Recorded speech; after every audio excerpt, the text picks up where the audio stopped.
माजी मुख्यमंत्री विजय रुपाणी यांचा सुद्धा या विमान दुर्घटनेत दुर्दैवी मृत्यू झालाय।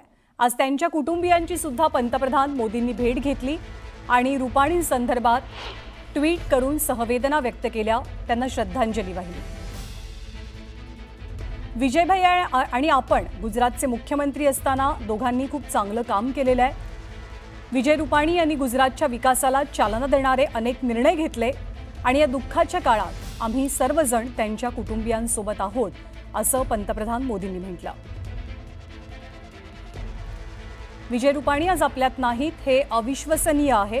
आम्ही एकत्रित खांद्याला खांदा लावून काम केलेलं आहे। विजयभाई प्रचंड नम्र होते, मेहनती होते आणि मुख्य म्हणजे पक्षाच्या विचारसरणीसोबत ते वचनबद्ध होते, असंही मोदींनी आपल्या ट्विटमध्ये म्हटलंय। पदोन्नती मिळवत त्यांनी संघटनेमध्ये विविध जबाबदाऱ्या सांभाळल्या आणि गुजरातचे मुख्यमंत्री म्हणून अतिशय मेहनतीने त्यांनी काम केलं, याचाही उल्लेख त्यांना श्रद्धांजली वाहताना पंतप्रधान मोदींनी केलाय।